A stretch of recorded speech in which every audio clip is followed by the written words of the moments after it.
welcome back to Late Night Love. Relationships, they stretch us sometimes painfully. Tonight we explore distancing yourself from a lifelong friend group, the way grief can rewrite a parent's memory, and what happens when your partner spends more time talking to an AI chatbot than you. We also talked about sexual compatibility, partners who can't reach orgasm, requests that cross your boundaries, and emotional fallout of parents discovering private items. And finally, we hold space for the listener navigating intimacy after major medical changes. A reminder that your worth, desirability, and humanity are not defined by your body. All right, so before we start all that, though, we want to remind you, you can find us at latenightLove.us. You can send us your questions, comments, suggestions, etc. to love@latenightLove.us. And do us the favor, hit the like, subscribe, share, all that good fun stuff. And if I forgot something, then I did. So it is what it is.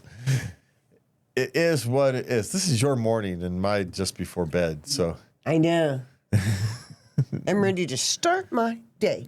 And I start my day with O'Doul's. yeah, Not always. That's a joke. Only on Sundays. Technically it's Monday. Oh, Monday. Okay. Yeah. It's 5 o'clock somewhere, right? It's just. I know. Anyway, let's go ahead and start tonight because Okay. we're kind of off the rails already. Distance myself from lifelong friend group, late 20s males, Okay. after being left out of a wedding. He's 29, would have stood up in it if I did. I handled this right. He took it to the group chat. Uh-huh. And what's bothering him, someone in there told him, you have to have been in a relationship before you can be a groomsman. Who says that? That's a new one. I know. But anybody can have their. Look, here's the thing. You don't take not being part of a wedding group personally. He feels left out. Yeah. But that's. Look, generally speaking, you only have so many slots of those things. And someone gets to choose who's part of their wedding without judgment from you because you don't know what those people did or didn't do for them.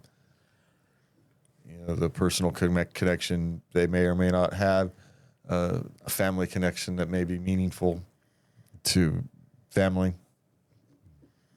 Right? There's more than you, and it's not your day. Yeah. It's not about you, so don't make it about you. Yeah. Now, here's the thing. In your late 20s, you are naturally going to be distancing yourself from your friend groups that you established in high school and college. Sorry, but you do. It's just the way it goes. Yeah. I mean, needs change, circumstances change, people get married, people move. You know, interests. Have you heard of that Christian joke? It says, no one talks about the miracle that Jesus had 12 friends in his mid-30s. That is a miracle, right? No, I probably don't have 12 friends. Probably don't. Not people I'd call. There's lots of people with whom I have a relationship with. Uh-huh. But, I don't go hang out with them. We don't play Dungeons and Dragons together. We don't, oddly enough, we talk more about our life experiences and the things we're dealing with than we do any of the other stuff. Yeah. We know about more private, intimate details than we do about what we do for hobbies. Well, generally, because we're usually engaged in our hobby is the thing. I work with a bunch of people in public access and media, right? So a bunch of people are engaging in their hobbies. Yeah. And that's just how I know them. And so, but the conversations are often around other things, around life. Mm-hmm. Everybody's talking with people who are about my age and their life experiences, the thing their kids are going through. Yeah. It's remarkably similar to the things my kids are going through. Details are different, but the grand scheme of things are the same, right? Sure. In the grand scheme of things, everybody's got life's the same. Yeah. Yeah, it is what it is. So it is what it is. So I don't know. Did you handle it right? Hey, there's no one can but you can say that what I can say is you probably took this more personally than you should have. But, you know, do you care enough to want to fix it?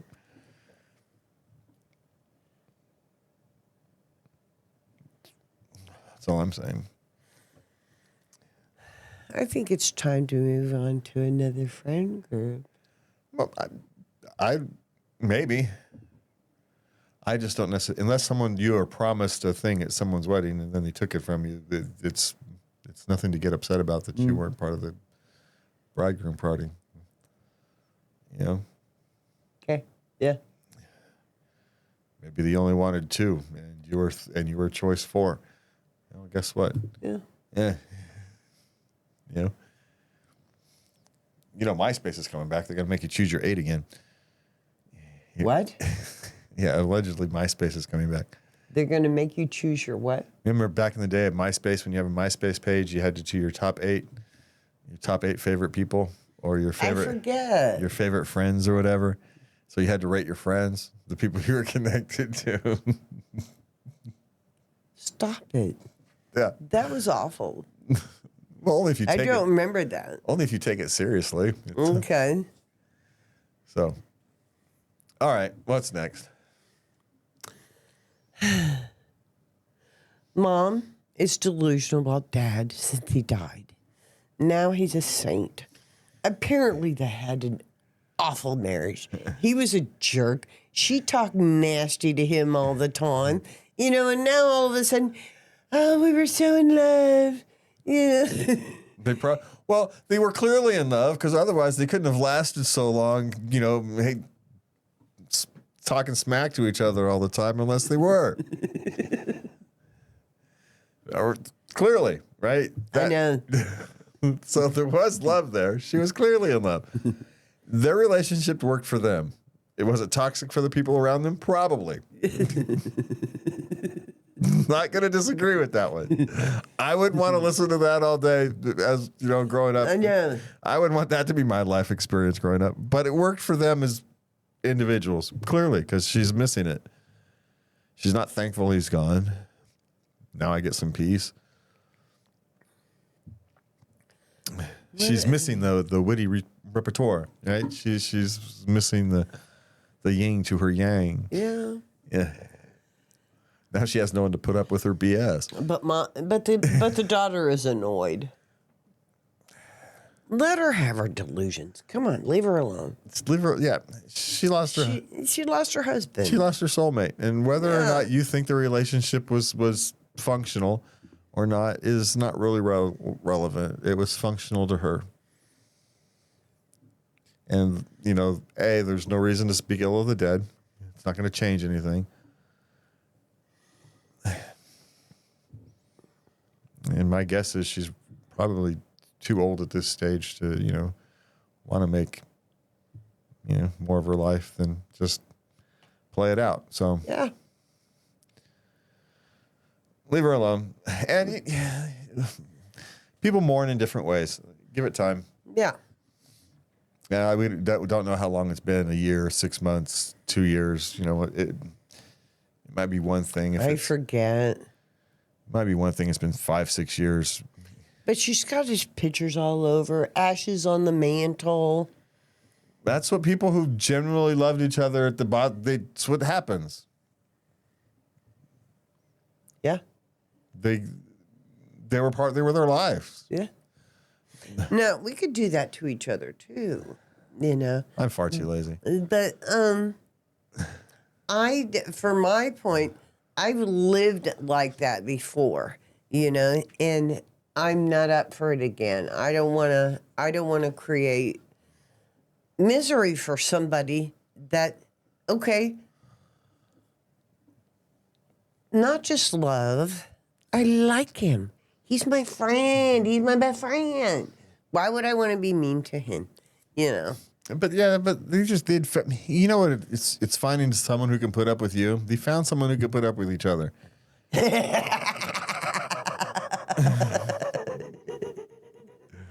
And she's self-aware enough to know that she's not going to find that anywhere else.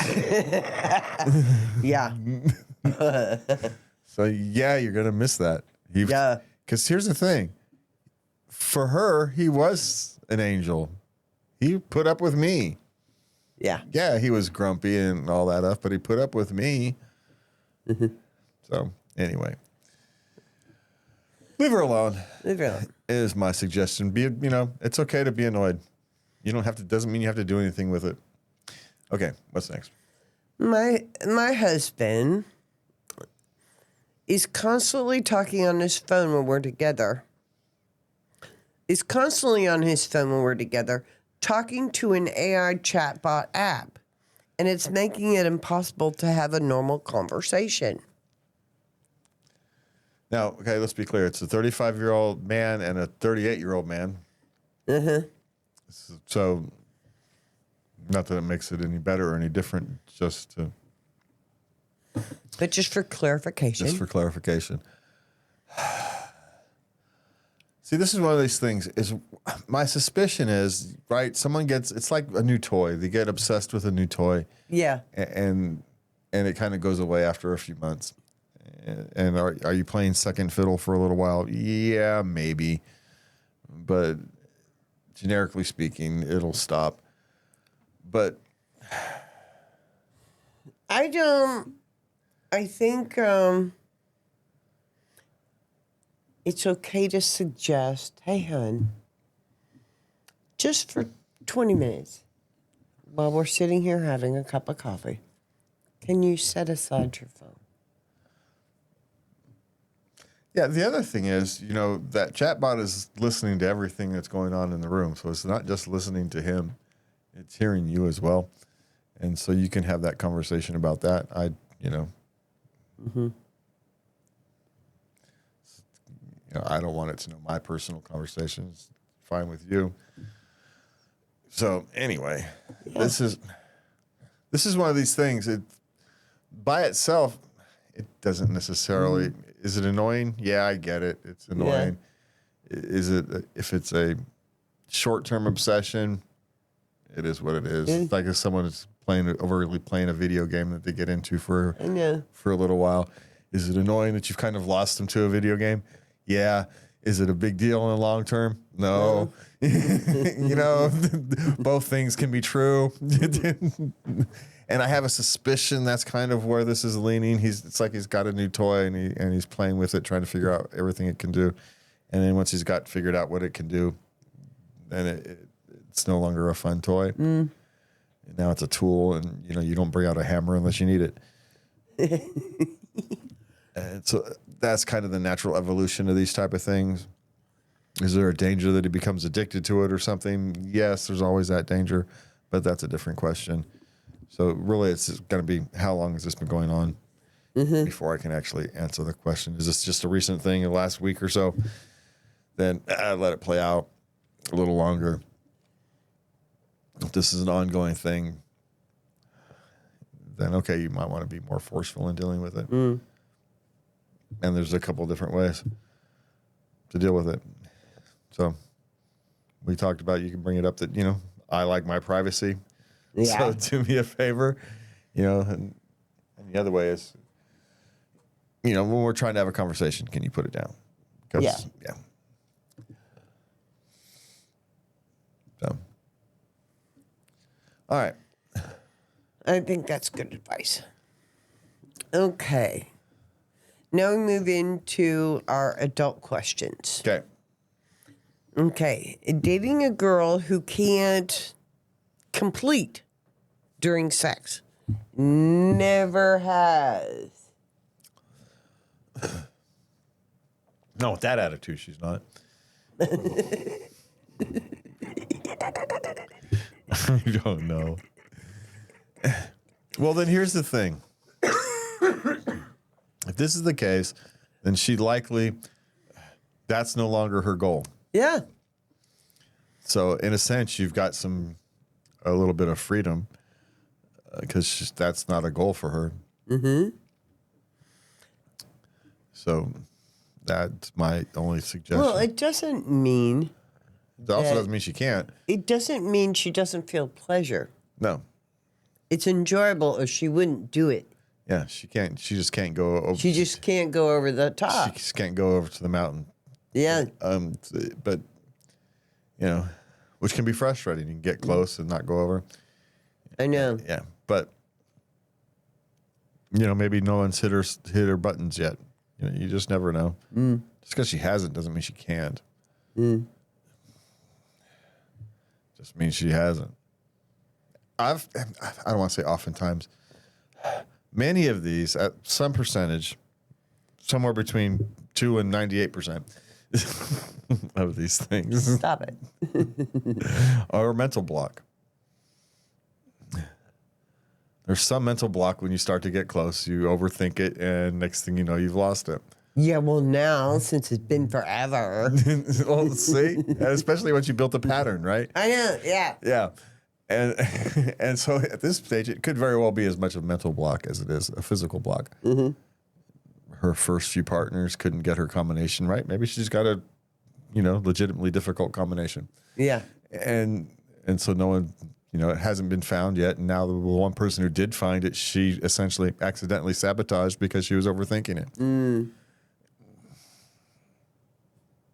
There's no way to know. But because this, especially in women, is the big driver of that whole thing. Well, yeah. Yeah. So this can get in your way. So that's all I'm saying. Men don't have that problem. This doesn't get in the way. Well, it does, but it's because we're not using that. That's the.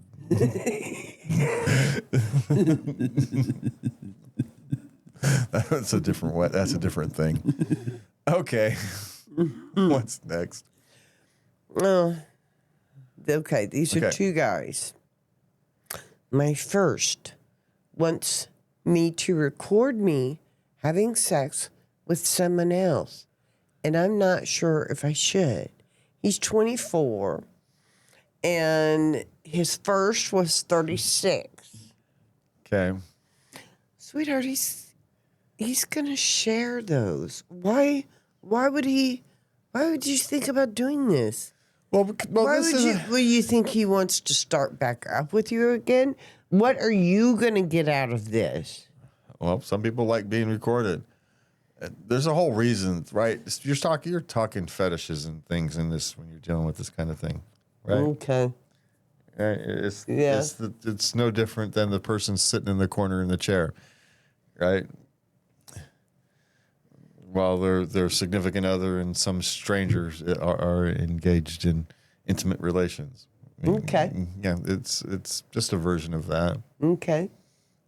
Would be my guess. Okay. And do you want to participate in that? You do What if if you he don't. sells them Well, I mean, maybe you make some money out the deal. and reposts it? Well, if he does that, then you actually can sue him and get money out the deal. So these days, actually very strict on that nowadays. For better or for worse. Well, if he wants to be seen, he can post his own videos on. Well, yeah. What are those? Well, again, he didn't say the other guy didn't want to record. He wants him to record, so he still has control of the initial recording. I know. He can put it up on the OnlyFans thing and do it himself if Yeah. he wants. But the question is, do you want to? Do you want to? It's the big. Do you want to go down this road? Is this part of your experimental, strike zone, so to speak? Mm-hmm. If it is, great, knock yourself out. If it's not, then you don't. In a sense, it's that simple. Yeah. So,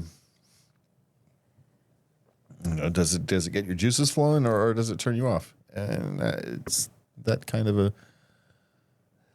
thing. Now, even if it gets your juices flowing, think it through, because the logic part of you might change your mind. But just think it through. Take your time. Think it through. You got nothing but time, so there's no hurry. Yeah. Okay. Parents found my toys. Now she's 18, living at home, Okay. and she was at work. Yeah. She pays rent to them in the whole 9 yards. Okay. And They went in and went through her drawers. And they went through her nightstand and they found her pleasure items, her adult items. Did they go through her drawers or did her mom do her laundry? Went through her drawers. It was in her nightstand. There was no clothes in there. Okay. And she feels I keep my underwear in the nightstand. she feels violated. Yeah, of course you will. Cause really she feels embarrassed, and the feeling violated is a cover for that. But Her parents are fine with it. They didn't bring up. yeah, I know. It doesn't mean she's not going to feel embarrassed. Doesn't mean she's not going to feel embarrassed. Well, yeah. No, I think she genuinely feels she had some rights to privacy. I don't know. She thought she's disappointed, you know? And she's incensed. Does she go through their stuff? No. Yes, she has. She was a child in that house. You dang well know she's gone through everybody's stuff.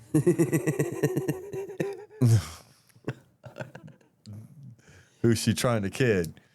Did I go through? Yes, maybe you haven't as an adult, but that doesn't mean you didn't.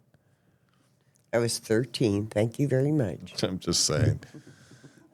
So, I don't know. This is one of those things. This is what drives teenagers to go find roommates and go live outside the house, or to live in crappy studios. Yeah. It's because it's the only real way you're going to get, freedom from that. Sorry, hon. It is what it is. Yeah. But I have a suggestion that feeling violated is more embarrassment. She just hasn't quite wanted to accept that yet. I don't really agree.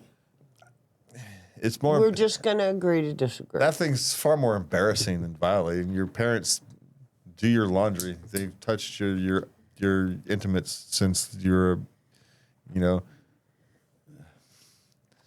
used to change your diaper. I'm sorry. I don't think that the violated is the real emotion there. I do. So, all right. More than one thing can be true. Yeah. So, all right. Okay. Oh, that's true. It could be both. Yeah. Okay. All right. Last question. Genuine advice to accept that sex, especially oral, will never happen again for me. Unsure how to move forward. She's 30, she's 50, she has a colostomy bag. Well, no, it just means it's going to be different. You have to find someone who, not even say isn't turned off, who doesn't view that as not part of, a normal life. Probably someone whose mother was a nurse or something, the doctor was a surgeon or something. Here's an idea. Maybe somebody else with a colostomy bag. Well, maybe, but I wouldn't limit myself that much. No, but it's to be considered. But there's also is some value in just surrendering to the future of whatever it is going to be, whether it's, sexless or not. It's going to be what it's going to be. So, in a sense, there's no use worrying about it.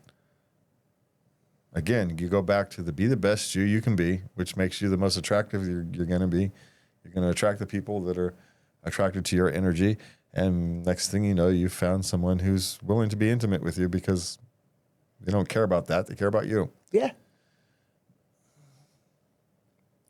This is what goes back to these things. You may be the biggest hurdle in your story because you're conscious about it. You're not giving people a chance. How many people who may have been, willing to, okay, let's see, how does this work? Right? Yeah. Because you have to find someone who's fundamentally willing to get through the embarrassment. Okay, but how does this work? Yeah. Yeah. I'm willing to figure it out with you. I just need to know. Yeah. Because most people, they don't know. They have no experience with this. So they need someone willing, so they either aren't going to do it because they're afraid of hurting you. Mm-hmm. They're afraid of doing something wrong and hurting you. So they're just going to take the easy road out and not engage. Mm-hmm. It's not an unreasonable thing, right? No. it's an extra level of care that someone's going to have to put into it. Yeah. And you can't expect a casual relationship to want to, bear that burden. But the person who loves you well. Yeah. Yeah. So just be the best you can be. That's good advice. Yeah, let's. Well, see, here's the thing. Try not to feel like a victim. Whatever's happened to you that required the colostomy bag, Yeah. right, you're feeling like a victim, and it's understandable because maybe you are. Maybe you innocent bystander, and next thing you know, now you've got to deal with this. Yeah. And so you are essentially an innocent victim, but there's nothing you can do about that. All you can do is move forward. Should you have to? Probably not. But you do. Should it be your burden? Probably not, but it is. Probably not. But it is. And that's the reality, we all have to deal with in our lives. Whether it's a serious medical issue like this, or whether it's childhood trauma we haven't dealt with, that in comparison makes you feel kind of small. Yeah. But that's still a burden you have to carry. Yeah. And, don't judge other people's burdens. Deal with yours. Someone who what appears has a heavy burden may have had the support group so it wasn't so heavy. And the burden you're carrying with no help. And so in reality, that's a heavier burden, even though on paper it looks smaller. But someone had a whole support team behind them, and you had you. Right? So that's all I'm saying. So my genuine advice is focus on you, be the best you can be, and that becomes attractive to the people who you want it to be attractive to. Yeah, because you know who victims attract? Abusers. Predators. So get out of the victim mindset. Take the best control of your life as you can take. Right? We all understand sometimes you don't have a lot of control of your life, but take control of what you can. That's my suggestion to everybody. Right? Just take control of what you can. It may not be much. Hey, if all you can control is your bed being made, make your dang bed. Yeah. I'm not even a person who goes, make your bed. I don't care. But I have other things I can control in my life. But if that's the only thing you have to control, then make your bed. If all you can control is brushing your teeth, then brush your dang teeth. Right? Just control whatever it is you can control. It doesn't matter how small it is. And as you start gaining control of your life, you will have, fundamentally more control of your life. No one ever has total control over their lives, right? Chance and nature, circumstance. You get to the age where you appreciate it just a normal day, yeah.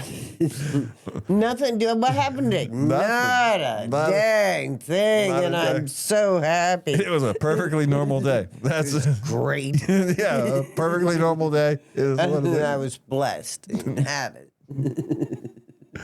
Excitement means something bad happened. That's Yes. more times than not. Shit went down. More times than not, yeah. Excitement. Somebody's feelers are hurt. Something. Anyway, relationships evolve. Sometimes they fracture, sometimes they deepen, but every moment teaches us something about who we are and what we need. You are allowed to grow. Tonight's stories remind us that being human is messy, but never meaningless.